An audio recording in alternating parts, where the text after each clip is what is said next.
Hello, good people of YouTube. Sealord here, and today we are talking about a ship that was doomed before it was even released, doomed from the start, from its announcement, that unfortunately it has gone the way many said it would go with this ship, and that is the Tier 8 Premium Pan American battleship, the Atlantico. Now, if you find this video entertaining, enjoyable, whatever you would like to call it, please leave a like and comment down below. Helps on the YouTube side of things. We must, of course, appease our algorithm overlords. Now, getting into the Atlantico, to be clear, I do like this ship. I do want this ship to work. I do want this ship to be able to do well in today's world of warships, but unfortunately, it just can't in most cases. Now, don't get me wrong. There are modes that do pop up from time to time that this ship does absolutely shine. In Tier 8 Brawl, Tier 8 Ranked, yes, this ship does well. But just your average random battles, the way it goes nowadays, this ship is just not in the meta, of course. Of course, that's because this is a hyper fixated on brawling design that we have here with the Atlantico. Now, the story behind the Atlantico design is really cool. It has a lot to do with the South American dreadnought race, and this was one of the ultimate designs that were proposed for Brazil, and it's neat that we get to see it come to life here in World of Warships. It really is, and this is essentially like the pinnacle of that old school dreadnought design, you know, when they would just bolt a ton of guns onto a ship and call it a day, you know.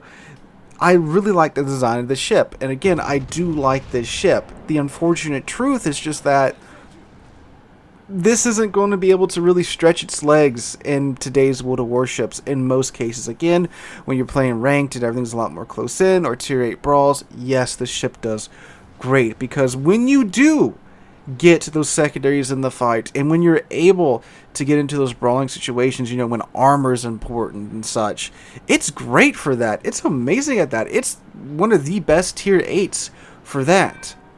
But that unfortunately just doesn't happen a lot anymore in randoms, which is again what most people play. Now, the ship has quite a bit of peculiarities around it, shall we say. First off is that you might notice she only has AP with her main guns. That's a little odd because, as far as I know, this is the only battleship in game that only has one munition type for its guns. It's also doubly odd because this is a 15-inch battleship. She has 10 15-inch guns, and 15 inches at Tier 8, it's not the best, not the worst, but typically you would find yourself falling back on HE quite a bit because, of course, 15 inches doesn't really overmatch too much Tier 8 on up. Now, if you're top tier, you know, looking down, that's a different story, but of course Tier 8s often get shuffled into Tier 10 games quite a bit. You're a little lacking there in the munition department. Now, in testing, the ship did have improved AP, but that was removed and it just has normal AP. But it did not receive her HE back. So, yeah, that's a bit of an issue. Now, you could also counter that by saying, well, Sealord, surely this ship is not about the main battery guns. It's about the secondary guns.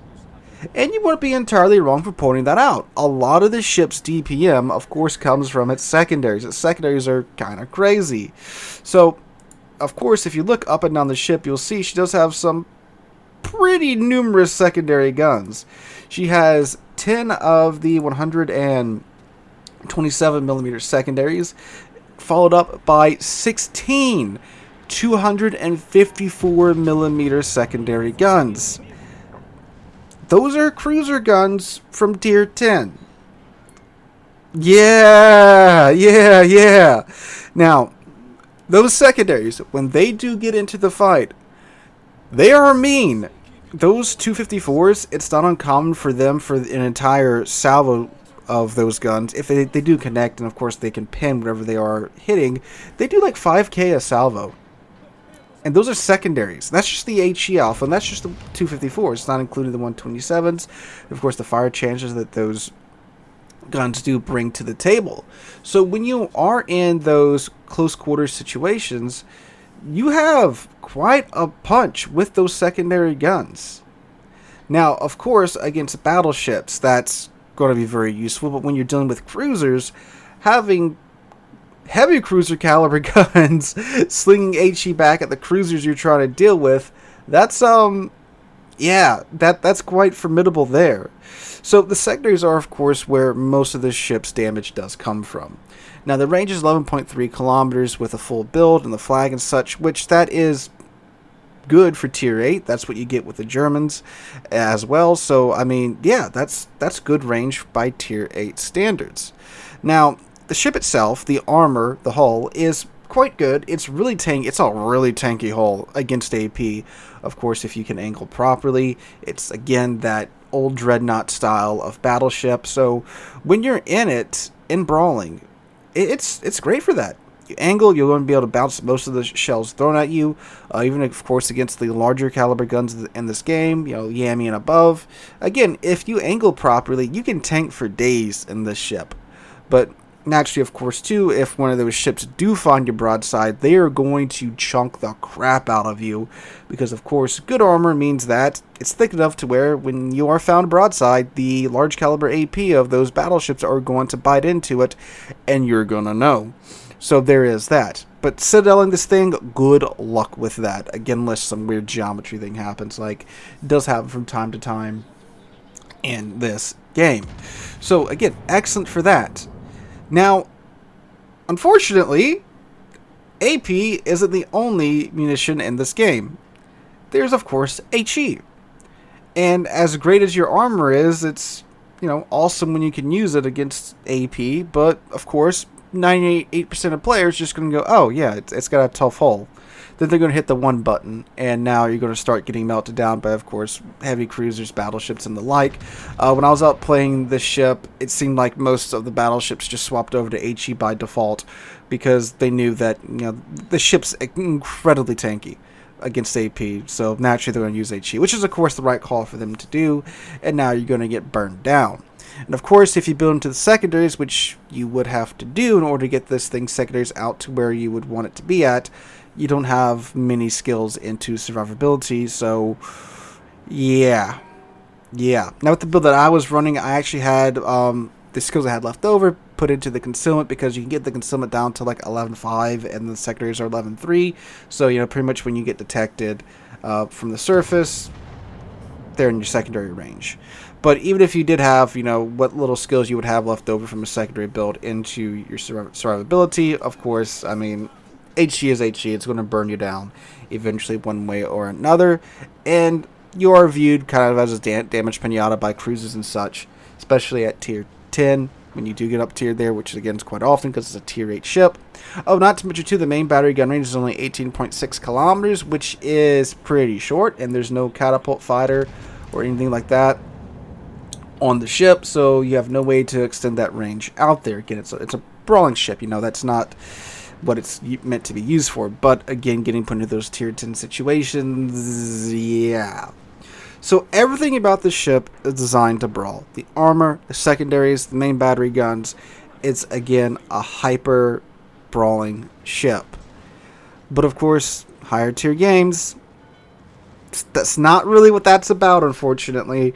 In the matches that I was playing, to get some background footage here, I got 4 tier 10 games and I had 1 tier 8 game, which is probably what you're watching in the background, which demonstrates another issue with the ship. Even when you're not top tier and you can potentially get into those brawling situations, the ship is slow. The ship is ungodly slow. With the speed flag, you are only going 25 knots. And at tier 8, that is just an absolute snail's pace, like 26.3 knots. Now, you could, of course, put brisk on it, but again, that's taking skills away from either your concealment or your survivability, to where when you are undetected, you do get a little bit of a speed boost, and you can, I believe, touch like 29 knots. That's true and great and all, but that's only when you're undetected. And of course, CVs, submarines, it's pretty hard to stay undetected in today's game. So what you'll notice I did here is that instead of really waiting to see what was going to happen when we pushed down through the eastern cap, I just immediately turned around and went back to basically walk in the direction of the Massachusetts, because I was thinking, well, they're going to keep running out west, the enemy team, because they had ran from the southern cap out west. Looked like they were going to do, the whole, ring around the rosy ordeal with the islands on the Seychelles map. So I immediately turn around and go back toward the Massachusetts, and you have to be thinking, 2 or 3 steps ahead when you're driving a ship this slow, because you don't really have much time to react or, of course, run away from a situation, because you are incredibly slow. I'm pretty sure, the slowest battleship at Tier 8, except for the American Battleship line. But, of course, they have the range and the firepower to deal with those long-range engagements that you don't have in the Atlantico. So, yeah, you have to be thinking that far ahead with this ship, and you can't really force a brawl on anybody. Like with the German battleships and the German battle cruisers, you can run people down and get them into secondary range. You can't do that with the Atlantico. You either have to play it smart, go on the flanking side, and force players to kite into you. If you can do that, if you can force players to kite into you in this thing's amazing, of course. But you can't force an engagement like you can with the German battle cruisers and the German battleships, because you're not fast enough. And that's very important with any brawling battleship. That's one of the things that made Georgia so good back in the day when her secondary build was S tier, was you could run things down, get them in your secondary range, and just melt them with your secondaries. Can't do that anymore, really, with the Georgia, because again, the secondary build's not that great anymore. But you can't really do that with the Atlantico at all. So yeah, what's really unfortunate about this ship is that this was a dockyard ship.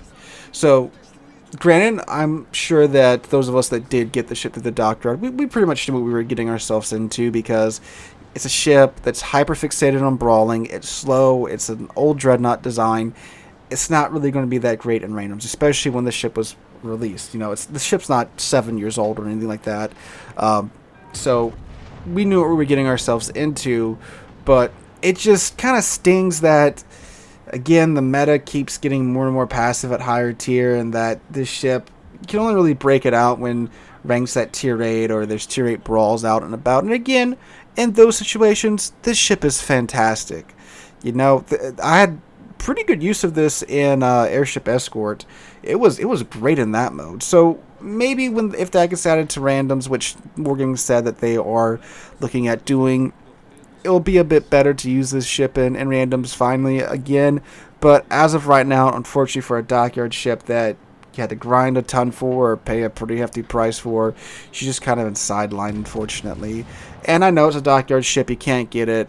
Who knows, they might bring her back to the dockyard. They've done that a couple of times with some dockyard ships. They've recycled them, which I could definitely see with how much effort they have to put into those building animations and such. But yeah, that's my 2 cents on the Atlantico. You Atlantico owners out there, how do you feel about your ship in today's meta? Let me know in the comments down below. Hope you guys have a wonderful Thursday and wonderful rest of the week. If you enjoyed the video, make sure to drop a like, leave a comment, subscribe to the channel. One way to 50,000 subscribers, and I can't thank you guys enough for that. Hope you guys have a great Thursday, great rest of the week. Hope to catch you guys in the next one.